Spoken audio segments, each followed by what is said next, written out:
اعوذ باللہ من الشیطان الرجیم بسم اللہ الرحمن الرحیم وبہ نستعین وہو خیر ناصر ومعین الحمد لأہلہ الصلاة والسلام علی اہلہا ولعنۃ اللہ علی اہلہا۔ السلام علیکم ورحمۃ اللہ وبرکاتہ۔ تمام برادران و خواہران کو دعا و مناجات کے اس نشست پہ خوش آمدید۔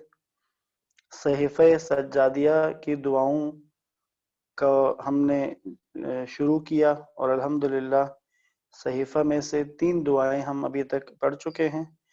آج جس دعا کا انتخاب کیا ہے، آج بھی 2 دعائیں ہیں، یہ دعا نمبر 5 اور 6 ہے۔ 5ویں دعا امام علیہ السلام نے اپنے اور اپنے دوستوں کے لیے آپ کی دعا ہے، حضرت کی دعا ہے۔ اور اسی طرح 6ٹھی جو دعا ہے وہ صبح و شام کی دعا ہے، یعنی صبح کے اوقات میں اور شام کے اوقات کے لیے امام کی دعا ہے۔ انشاءاللہ ہم اپنے اور اپنے دوستوں کے لیے جو امام کی دعا ہے اس سے آغاز کرتے ہیں۔ بنام خدائے رحمان و رحیم،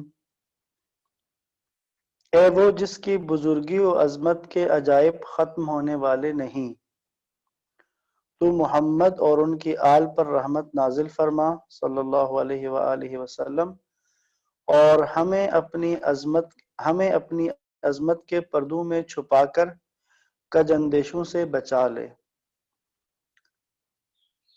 اے وہ جس کی شاہی و فرما روائی کی مدت ختم ہونے والی نہیں، تو رحمت نازل کر محمد صلی اللہ علیہ وآلہ وسلم اور ان کی آل علیہم السلام پر، اور ہماری گردنوں کو اپنے غضب و عذاب کے بندھنوں سے آزاد رکھ۔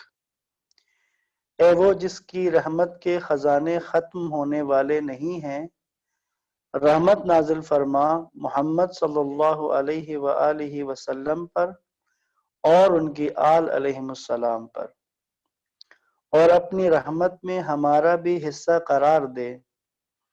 اے وہ جس کے مشاہدے سے آنکھیں قاصر ہیں، لا یدرکہ الابصار، جیسے کہ قرآن کی بھی آیت ہے کہ نگاہیں اسے درک نہیں کر سکتی، یعنی اے وہ جس کے مشاہدے سے آنکھیں قاصر ہیں، یہاں بھی اسی طرح کا جملہ کہا۔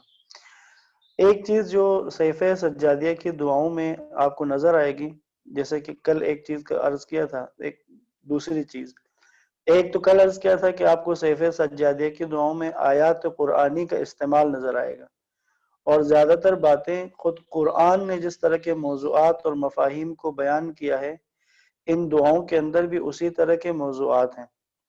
آپ میں سے وہ دوست، وہ خواہران ہماری کہ جو درس قرآن میں شامل ہے ہمارے ساتھ، رات جو درس ہوتا ہے، وہ اچھی طرح اس چیز کو محسوس کریں گے کہ جس طرح کے مطالب، جس طرح کا موضوع، جس طرح کا لب و لہجہ قرآن مجید کا ہے، ان دعاؤں کے اندر ہم اسی طرح کا لب و لہجہ دیکھیں گے، یعنی قرآن کے موافق ہیں یہ، اور حدیث اور روایت کے صحیح اور مستند ہونے کی جو شرط ہے معصومین کی احادیث کے مطابق، وہ شرط اسی پر ہے کہ وہ قرآن کے موافق ہوں۔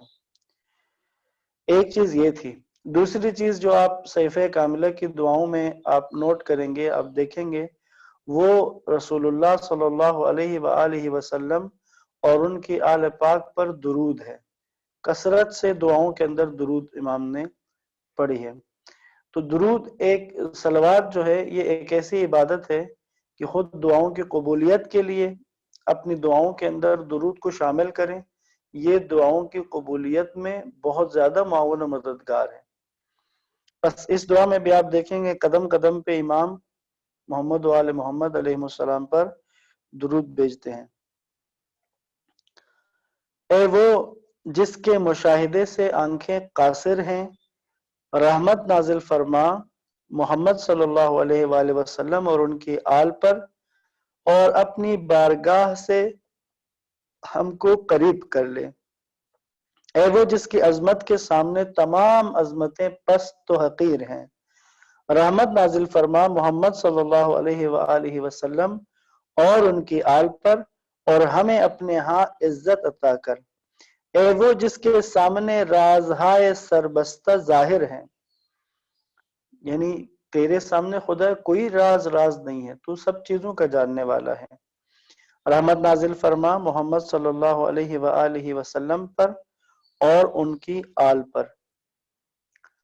بار الہ ہمیں اپنی بخشش و عطا کی بدولت بخشش کرنے والوں کی بخشش سے بے نیاز کر دے، یعنی خدا تو اپنی طرف سے ایسی بخشش ہمیں عطا فرما اور تیری عطائیں ایسی ہو کہ ان عطاؤں اور اس بخشش کے بعد ہمیں انسانوں میں سے کسی کی عطا اور بخشش کی ضرورت باقی نہ رہے، اور اپنی پیوستگی کے ذریعے قطع تعلق کرنے والوں کی بے تعلقی اور دوری کی تلافی کر دے، تاکہ تیری بخشش و عطا کے ہوتے ہوئے دوسرے سے سوال نہ کرے۔ خدایا اگر کوئی قطع تعلق بھی کرے ایسا کہ جس سے انسان لوگ امیدیں وابستہ کر لیتے ہیں اپنے معاملات کے بارے میں، تو خدا میرا تیرے ساتھ ایسا تعلق مضبوط ہو کہ مجھے اس طرح کے لوگوں کے قطع تعلق کرنے سے کوئی فرق نہ پڑے، ایسی کوئی مشکل نہ بنے۔ تیرے فضل و احسان کے ہوتے ہوئے کسی سے ہراساں نہ ہو۔ اے اللہ محمد صلی اللہ علیہ وآلہ وسلم اور ان کی آل علیہ السلام پر رحمت فرما، اور ہمارے نفع کی تدبیر کر، ہمارے نقصان کی تدبیر نہ کر، اور ہم سے مکر کرنے والے دشمنوں کو اپنے مکر کا نشانہ بنا، اور ہمیں اس کی زد پر نہ رکھ، اور ہمیں دشمنوں پر غلبہ دے، دشمنوں کو ہم پر غلبہ نہ دے۔ بار الہ محمد صلی اللہ علیہ وآلہ وسلم اور ان کی آل پر رحمت نازل فرما، اور ہمیں اپنی ناراضگی سے محفوظ رکھ، اپنے فضل و کرم سے ہماری نگہداشت فرما، اور اپنی جانب ہمیں ہدایت کر، اور اپنی رحمت سے دور نہ کر۔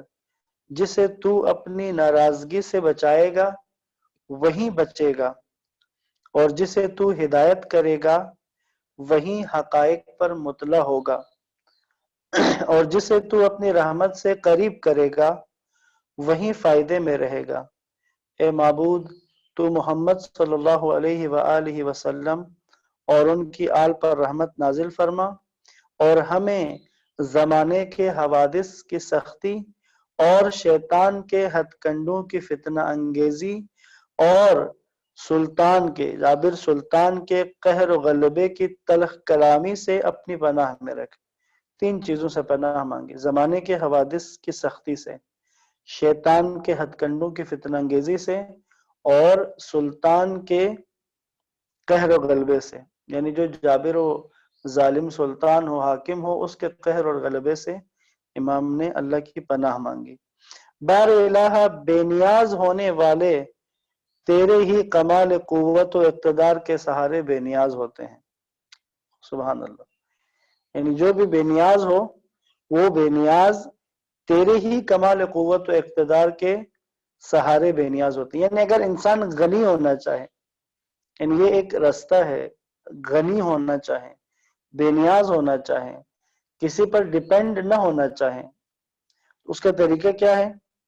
سادہ، یعنی اللہ کی قوت سے، خدا کے اقتدار کا سہارا لینا، خدا پر توکل، خدا پر بھروسہ کرنا۔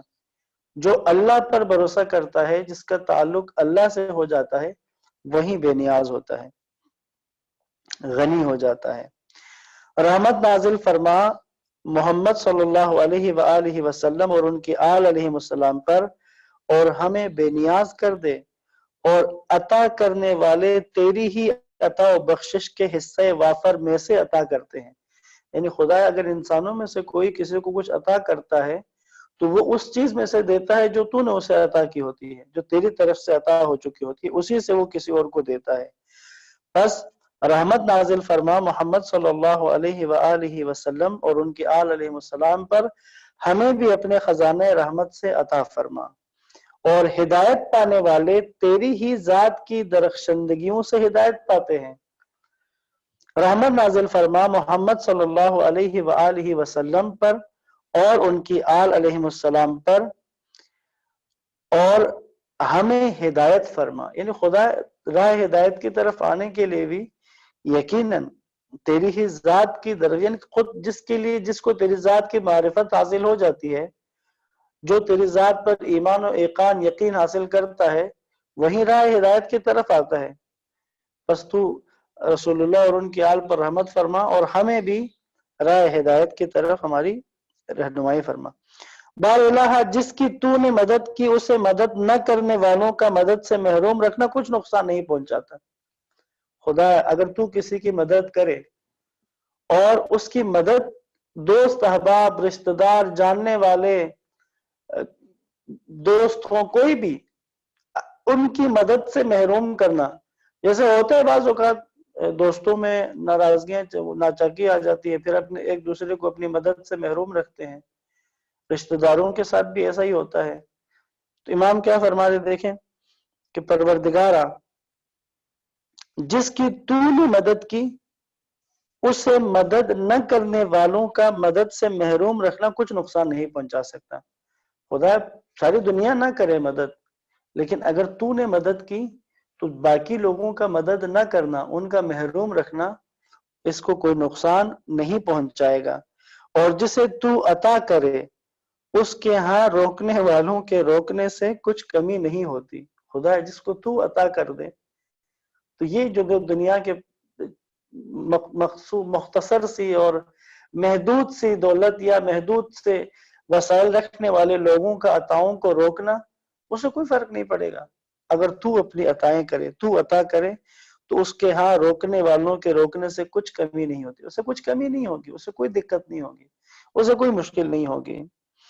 اور جس کی تو خصوصی ہدایت کرے اسے گمراہ کرنے والوں کا گمراہ کرنا بے راہ نہیں کر سکتا، اس کو صراط مستقیم سے ہٹا نہیں سکتا کہ جس کی تو ہدایت کرے. رحمت نازل فرما محمد صلی اللہ علیہ وآلہ وسلم اور ان کی آل علیہ السلام پر، اور اپنے غلبے اور قوت کے ذریعے بندوں کے شر سے ہمیں بچائے رکھ.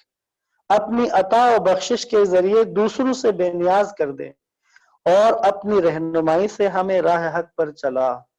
اے معبود، تو محمد صلی اللہ علیہ وآلہ وسلم اور ان کی آل پر رحمت نازل فرما اور ہمارے دلوں کی سلامتی اپنی عظمت کے یاد میں قرار دے. یعنی خدا اگر ہم اپنے دلوں کو سالم رکھنا چاہیں، یعنی قلب سلیم کو حاصل کرنے کا طریقہ کیا ہے؟ اس کو یاد خدا سے معمور کر دیں. اور قرآن کی آیت ہے، جو خدا کے پاس قلب سلیم لے کر آئے گا اسی کو نجات ملنے والی ہے. اور اس جگہ آپ کو امام علیہ السلام قلب سلیم حاصل کرنے کا ذریعہ بتا رہے ہیں. دیکھیں ہمارے دلوں کی سلامتی، قلب سلیم، سلامت دل، اس کے لیے کیا کرنا ہوگا؟ اپنی عظمت کی یاد میں قرار دیں. خدا کی عظمت کی یاد رکھنا.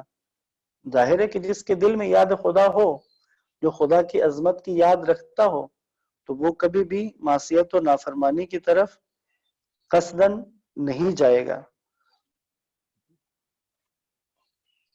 اور ہماری جسمانی فراغت کے لمحوں کو اپنی نعمت کے شکریہ میں صرف کر دیں. یعنی جب ہم فراغت میں ہوں تو ہم تیرے شکر گزار بندے ہوں. اور نعمت کا شکر پہلے بھی عرض کیا ہے، نعمت کا شکر کیا ہے؟ اللہ کی کسی بھی نعمت کا شکر یہ ہے کہ وہ نعمت اللہ نے جس مقصد کے لیے دی ہے اس کو وہیں پر استعمال کیا جائے. نعمت کو اس کے جس مقصد کے لیے عطا کی گئی ہو اس مقصد کے لیے استعمال کرنا، یہی نعمت کا شکر ہے. اور ہماری زبانوں کی گویائی کو اپنی احسان کی توصیف کے لیے وقف کر دیں. خدایا تیرا جو ہم پر احسان ہے ہم اس کو بیان کریں، تیری توصیف کریں، تیری تعریف کریں. ہماری زبانیں یہی کام انجام دیں کہ ہم تیری تعریف کر رہے ہوں. اے اللہ تو رحمت نازل فرما محمد صلی اللہ علیہ وآلہ وسلم پر اور ان کی آل پر، اور ہمیں ان لوگوں میں سے قرار دے جو تیری طرف دعوت دینے والے اور تیری طرف کا راستہ بتانے والے ہیں، اور اپنے خاص الخاص مقربین میں سے قرار دے. اے سب رحم کرنے والوں سے زیادہ رحم کرنے والے، یا ارحم الراحمین. یہاں پر یہ دعا نمبر 5 کا اختتام ہوا، اور دعا نمبر 6 میں شروع کر رہا ہوں۔ اس دعا کو دعائے صبح و شام کہتے ہیں، یعنی امام علیہ السلام صبح اور شام میں یہ دعا کیا کرتے تھے۔ بہت خوبصورت ہے، اس کے مطالب انشاءاللہ آپ توجہ کریں گے۔ سب تعریف اس اللہ کے لیے ہے جس نے اپنی قوت و توانائی سے شب و روز کو خلق فرمایا اور اپنی قدرت کی کارفرمائی سے ان دونوں میں امتیاز قائم کیا، اور ان میں سے ہر ایک کو معینہ حدود اور مقررہ اوقات کا پابند بنایا، اور ان کے کم و بیش ہونے کا جو اندازہ مقرر کیا اس کے مطابق رات کی جگہ پر دن اور دن کی جگہ پر رات کو لاتا ہے، تاکہ اس کے ذریعے سے بندوں کی روزی اور ان کی پرورش کا سامان کرے۔ چنانچہ اس نے ان کے لیے رات بنائی تاکہ وہ اس میں تھکا دینے والے کاموں اور خستہ کر دینے والی کوششوں کے بعد آرام کریں، اور اسے پردہ قرار دیا تاکہ سکون کی چادر تان کر آرام سے سوئیں، اور یہ ان کے لیے راحت و نشاط اور طبعی قوتوں کے بحال ہونے اور لذت و کیف اندوزی کا ذریعہ ہو۔ دیکھیں، رات کو خدا نے کس لیے خلق کیا ہے، یہاں پر امام نے بیان کیا۔ کیوں رات بنائی؟ تاکہ اس میں جو دن بھر کے تھکا دینے والے کام تھے، ایسی مصروفیتیں کہ جو انسان کو خستہ کر دیں، ان کے بعد آرام کریں، اور اسے پردہ قرار دیا ہے۔ یعنی رات پردہ ہے، اور بالخصوص جن کی عادت ہے دیر تک جاگنے کی، راتوں کو جاگنے کی اور دن میں سونے کی، تو وہ الٹا کام کر رہے ہیں۔ یہاں امام کے اس قول کے مطابق قرآن نے بھی اسی طرح رات کو سکون کا ذریعہ، رات کو نیند کے لیے قرار دیا ہے۔ بس اب دیکھیں، سکون کریں، آرام کریں، تاکہ جو انسان کا جسم ہے، اس کی جو قوتیں ہیں وہ دوبارہ بحال ہو جائیں، تر و تازہ ہو جائیں، فریش ہو جائیں، تاکہ اگلے دن جو ہے وہ اس کو کام میں لا سکے اپنے بدن کو۔ اور اسی طرح پھر یہ رات لذت اور کیف حاصل کرنے کا ذریعہ بھی ہے، جو یقیناً ایک تو نیند کی لذت ہے، اور دوسرا اگر ازدواج ہو، شادی شدہ ہو، تو پھر جو حلال لذت ہے اس کے حصول کا بھی یہ رات ہی ذریعہ ہے۔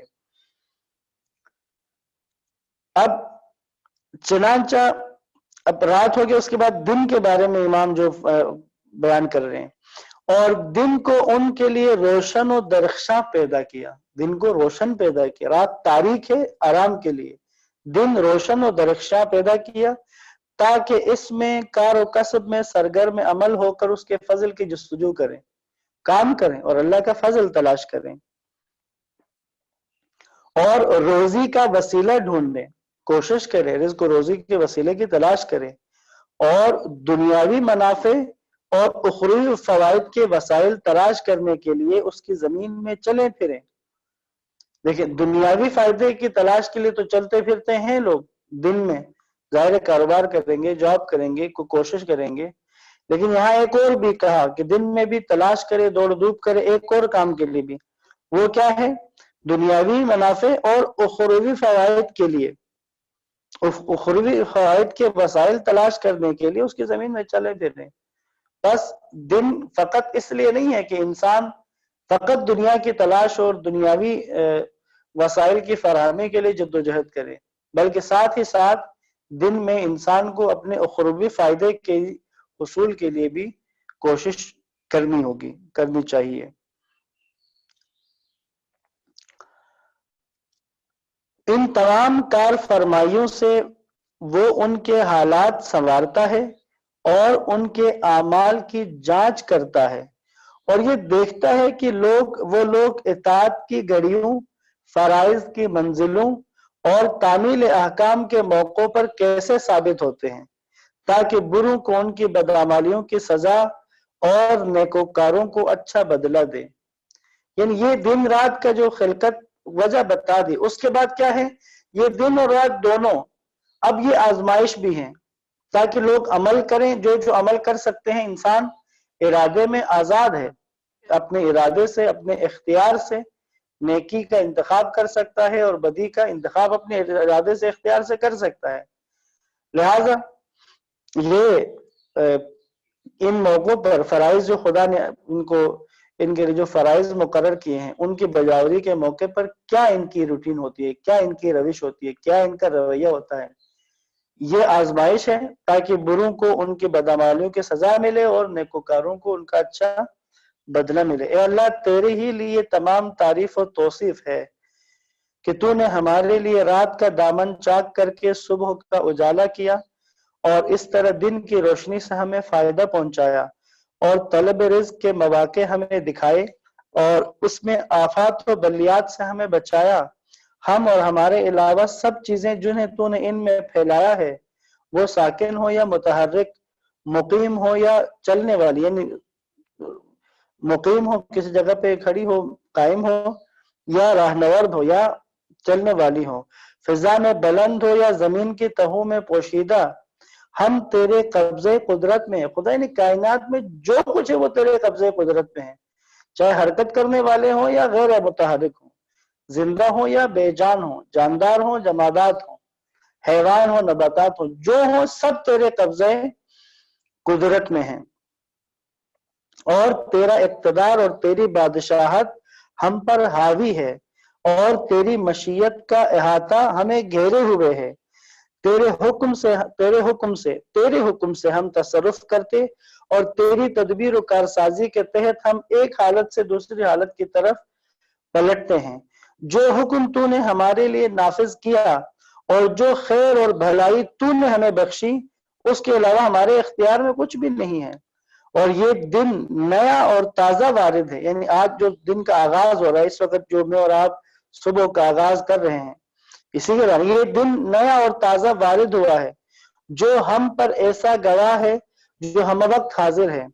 اگر ہم نے اچھے کام کیے تو وہ توصیف و ثنا کرتے ہوئے ہمیں رخصت کرے گا۔ یعنی یہ دن کہ جو آج نصیب ہوا ہے، اگر اس دن میں ہم نے اچھے کام کیے تو یہ دن جب رخصت ہوگا تو اس وقت ہماری تعریف کرے گا، ہماری صفت وصف بیان کرتے ہوئے رخصت ہوگا۔ اگر ہم نے برے کام کیے تو یہ دن برائی کرتا ہوا ہم سے علیحدہ ہوگا۔ یعنی دن روز یہ بھی گواہ ہے، گواہی دے گا خدا کہ میں دن تھا اور اس کے آغاز میں اس نے یہ نیکی کی، اس نے درمیان میں یہ نیکی کی، اس نے یہ اچھا کام کیا، اس نے یہ خوبی انجام دی۔ یا اگر انسان اپنے دنوں کو اپنی برائیوں کے ذریعے دنوں کو اندر اپنے برے اعمال کے ذریعے پر کرے گا تو وہ دن برائی بیان کرتا ہوا اس سے علیحدہ ہوتا ہے۔ اے اللہ، تو محمد صلی اللہ علیہ وآلہ وسلم اور ان کی آل علیہ السلام پر رحمت نازل فرما اور ہمیں اس دن کی اچھی رفاقت نصیب کر، اور کسی خطا کے ارتکاب کرنے یا صغیرہ و کبیرہ گناہ میں مبتلا ہونے کی وجہ سے اس کے چیں و جبیں ہو کر رخصت ہونے سے بچائے رکھ، اور اس دن میں ہماری نیکیوں کا حصہ زیادہ کر اور برائیوں سے ہمارا دامن خالی کر، اور ہمارے لیے اس کے آغاز و انجام کو حمد و سپاس، ثواب و ذخیرہ آخرت اور بخشش و احسان سے بھر دے۔ یعنی دیکھیں ایک دن کا آغاز ان دعاؤں کے جملے سے آپ اندازہ لگا لیں کہ اپنے دن کے آغاز میں ہی کس طرح کی چیزیں خدا سے طلب کی جائے۔ خدا یہ جو دن میں آج گزاروں اس میں تیری معصیت نہ ہو، میں کوئی کبیرہ گناہ انجام نہ دوں، میں تیری کسی حکم کی حکم عدولی نہ کروں، میں تیری نافرمانی نہ کروں۔ ایسا نہ ہو کہ یہ دن مجھ پر غصے کی حالت میں رخصت ہو، یہ دن مجھ سے میری برائی کرتا ہوا رخصت ہو کہ یہ کتنا برا انسان ہے، یہ اپنے رب کا کتنا برا بندہ ہے، یہ کہہ کر مجھ سے جدا نہ ہو۔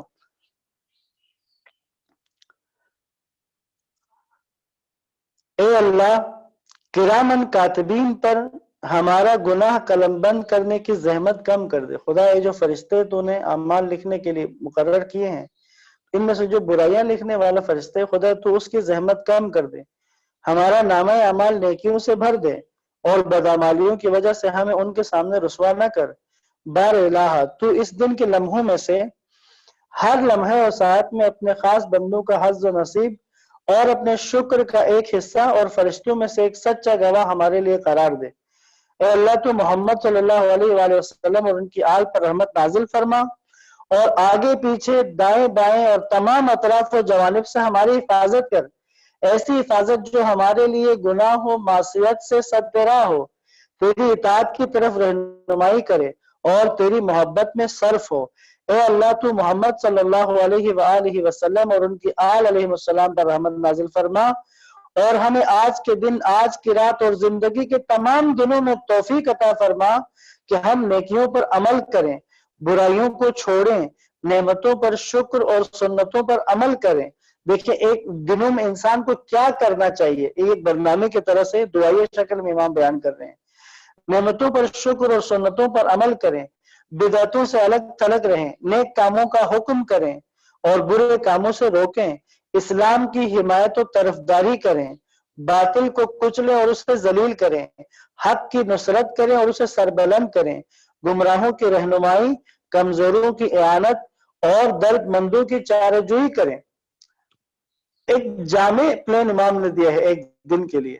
دیکھیں اپنی روزی کے لیے کوشش کرنا ایک مرحلہ، اس روزی کی کوشش کے ساتھ ساتھ یہ سارے کام ہیں، یعنی خود کو پاکیزہ رکھنا، خود کو آلودہ نہ کرنا، گناہ سے دور رکھنا، اسی طرح نیکی کی ہدایت کرنا، امر بالمعروف اور نہی عن المنکر کرنا، اسی طرح اپنے کام کو دیکھنا کہ ایسا تو نہیں ہے کہ میرا کام کسی طاغوت کو، خدا کے مقابل کسی قوت کو تقویت دینے والا ہے۔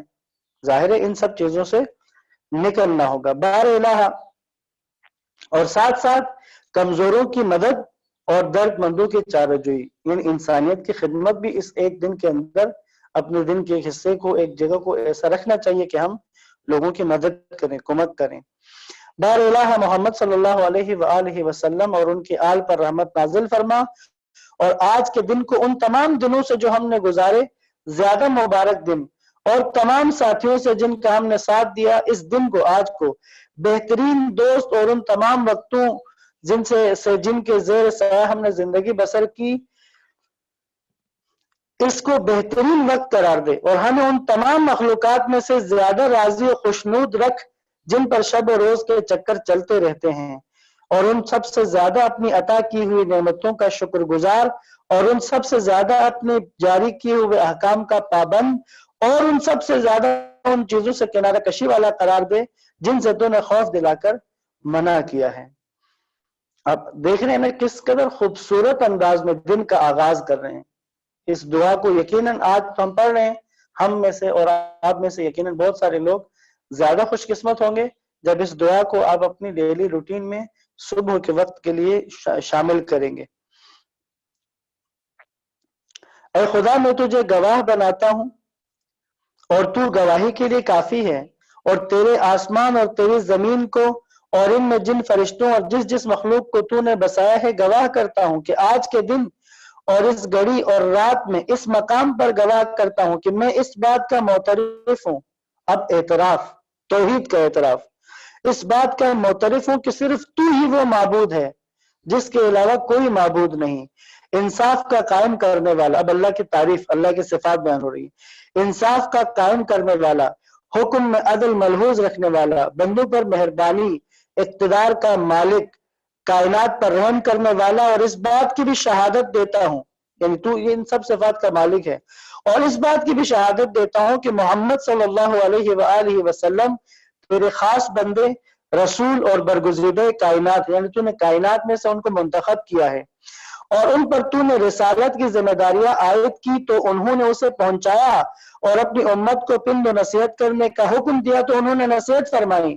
ہماری طرف سے انہیں، یعنی ہماری طرف سے ہمارے نبی کے لیے بہترین تحفہ عطا کر جو تیرے ہر اس انعام سے بھرا ہوا ہو جو اپنے بندوں میں سے کسی سے تو نے کسی ایک کو دیا ہو، اور ہماری طرف سے انہیں وہ جزا دے جو ہر اس جزا سے بہتر و برتر ہو جو انبیاء میں سے کسی ایک کو تو نے ان کی امت کی طرف سے عطا فرمائی ہو۔ لہٰذا تو محمد صلی اللہ علیہ وآلہ وسلم اور ان کی پاک و پاکیزہ اور شریف و نجیب اولاد پر رحمت نازل فرما۔ یہاں پر اس دعا نمبر 6 کا بھی اختتام ہوتا ہے۔ انشاءاللہ ان دعاؤں کے مطالب کی طرف توجہ کرتے ہوئے اس دعائیہ نشست میں آپ سب شامل ہیں۔ خدا آپ سب کی حاجات کو پورا فرمائے اور ہمیں اسلوب دعا مانگنے کا ڈھنگ اللہ سکھا دے۔ اور یاد رکھیے گا دعا کے بارے میں تاکید ہے کہ دعا کے ساتھ عمل ضروری ہے. بعض دعائیں ایسی ہوتی ہیں کہ اس کا نصف عمل کے ساتھ تعلق رکھتا ہے، اگر عمل کیا جائے تو باقی نصف پورا ہوتا ہے. لہٰذا انشاءاللہ ہم اس کی طرف متوجہ رہیں گے. دعائے سلامتی امام زمان کے ساتھ اختتام کریں گے. اللہم صل علی محمد وآل محمد وعجل فرجہم. بسم اللہ الرحمن الرحیم. اللہم کل ولیک الحجت بن الحسن صلواتک علیہ وعلی آبائہ في هذه الساعة وفي كل ساعة وليا وحافظا وقائدا وناصرا ودليلا وعينا حتى تسكنه أرضك طوعا وتمتعه فيها طويلا. اللهم اكشف هذه الغمة عن هذه الأمة بحضوره وعجل لنا ظهوره إنهم يرونه بعيدا ونراه قريبا برحمتك يا أرحم الراحمين. وصلى الله على محمد وآله الطيبين الطاهرين. اللهم صل على محمد وآل محمد وعجل فرجهم. والسلام علیکم ورحمۃ اللہ وبرکاتہ.